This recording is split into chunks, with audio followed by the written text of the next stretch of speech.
3, 2, 1, simsalabim, kilik-kilik jadi apa? Di sini tuh lagi ngetren banget. Jadi kalau pakai lembaran emas, ini tuh tidak murah. Itu adalah karena tren itu tadi.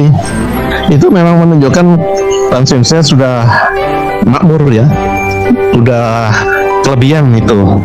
Kemudian para kapitalis ini itu melihat itu peluang. Ini dia. Itu karena yang cerita orang Amerika kan, kita percaya kan, dibelilah mahal berapapun juga. Artinya lebih kepada masalah psikologis kalau menurut saya. Kalau kita tinjau dari ilmiahnya sekarang, bahan apa, protein, hormonal ataupun apa yang membutuhkan emas? Kalau ZN, Cu, Fe, kalsium apalagi itu iya kan, tapi emas saya bertanya.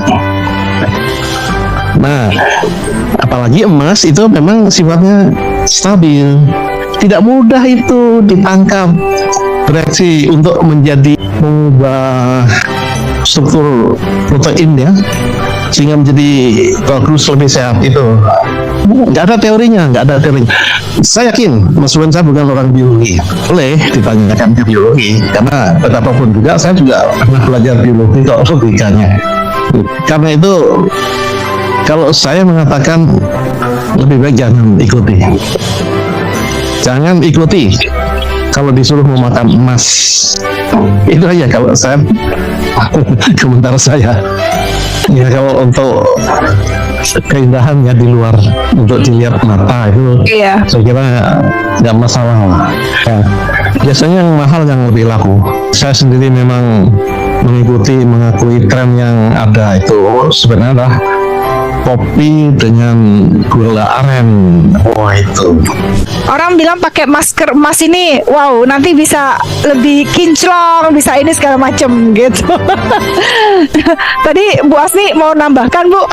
Kalau emas pada makanan, ikutin tren aja ya. Mungkin itu adalah modifikasi pada makanan. Jadi kalau misalnya benar-benar emas, benar-benar emas yang kita logam emas ya, pada makanan tersebut perlu penelitian lebih lanjut ya kalau menurut saya kayak gitu.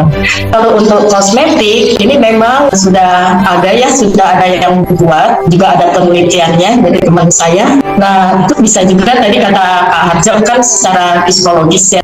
Nah kalau misalkan masker emas, kalau memang benar-benar emas pada kulit wajah untuk menghindari jerawat, pengerutan dan lainnya, itu mungkin ya kalau emas murni beneran itu ya mungkin perlu penelitian juga kayak gitu ya. Itu banyak sih yang dilakukan oleh salon-salon kecantikan ya. Saya nggak yakin itu kalau itu memang benar-benar barang emas. Kayak kalau emas itu udah berupa lembaran yang dilempelkan di wajah sekian menit ya, sehingga wajah kita itu bisa lebih muda.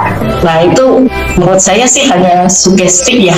Emas itu tidak diolah di dalam perut kita ya Bu, jadi dia makan kemudian dikeluarkan lagi sebagai sampah saja.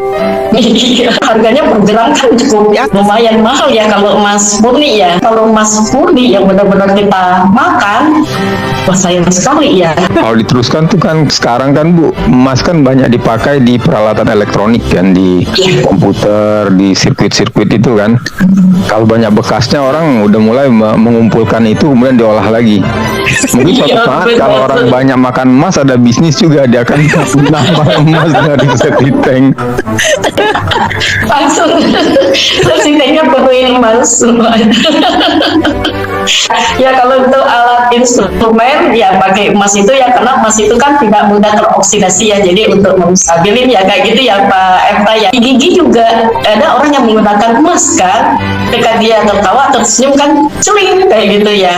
Itu kan ada beberapa suku ya daerah di Indonesia itu emas itu suatu gengsi bagi daerah tersebut kayak gitu, bagi orang tersebut. Sebenarnya emas kalau dikonsumsi di tubuh itu larut gak sih? Kalau tadi Bu Asni kan bilang tidak larut kan Bu?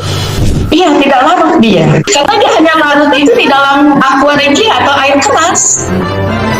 Air keras itu kan sangat keras sekali kayak gitu loh. Baru larut kan Bu? Kalau kan tidak akan larut ya? Iya. Ini jadi penasaran sih kan, kalau yang gigi emas itu kan banyak di daerah pakai itu di daerah Asia Pusat ya, Sentral Asia. Itu gigi emas itu emang benar giginya itu dari emas semua atau hanya gigi biasa dibalut dengan emas gitu? Kayaknya dibalut ya Pak ya, dibalut di gigi biasa dibalut dengan emas, tempel kayak gitu. Kalau makan asam atau apa kan dia tidak bereaksi. Saya juga penasaran, itu sebenarnya cuma dilapisi, tapi kan kalau dilapisin doang kan kita kan tiap hari makan ya, kegores dong, berarti itu emas asli. Itu emas campuran ya, bukan yang emas 24 karat kadarnya. Pasti ada campurannya. Iya, kalau enggak yang seperti kata Pak Harjo tadi ya, emasnya kan lembek banget ya. Tapi kalau untuk gigi, ya sebenarnya memang selongsong gigi itu lebih tepatnya, seperti dikatakan Pak Eva itu ya, bukan gigi yang ditanam. Itu betul, karena stabil, sehingga itu tahan terhadap makanan. Tapi itu pun kan tetap harus dibersihkan ya setiap hari agar tentu saja tidak ada kotoran yang menempel di dalamnya. Nah, sekarang ini bahkan untuk menanam gigi palsu itu kan sebenarnya kan dibutuhkan itu platina, bukan emas ya, karena platina itu lebih kaku gitu daripada emas, dan juga dia itu lebih bisa diterima oleh tubuh ya, sehingga tidak menimbulkan infeksi dan sebagainya itu tadi ya, karena stabilnya itu diantaranya. Mau lebih keren jadi daripada makan lembaran emas mendingan platina, lebih mahal. Iya, sebenarnya sih bisa kita membuat itu tadi ya, itu mungkin laku keras itu, tapi jangan kita jual sendiri. Kalau kita bikin, kita ekspor dulu ke Amerika, kemudian biar orang Amerika yang jual ke Indonesia. Gitu. Enggak, kita udah ngambil keuntungan, orang Amerika yang ngambil keuntungan, kita hanya masalah berbagi keuntungan. Kalau kita sendiri yang bikin, ya ini susahnya kita itu mau pinter seperti apa tidak dianggap pinter oleh bangsa Indonesia sendiri. Tapi kalau orang Amerika mau sebodoh seperti apa itu dianggap pinter oleh bangsa Indonesia. Iya. Sehingga apapun yang dia jual mungkin di dalam negerinya sana nggak laku, tapi begitu dijual di Indonesia laku. Dari awal Pak udah ditanamkan bahwa kalau dalam negeri ini kurang bagus, kalau yang luar tuh bagus. Ya, karena itu saya tadi kan memilih kopi gula aren itu produk dalam negeri. Amerika nggak ada itu, saya jamin. Kita lihat kan dalam membeli emas itu ya bergantung dari kebutuhan kita ya kan. Tujuan kita membeli emas itu sebenarnya untuk apa ya? Berdasarkan tujuan tadi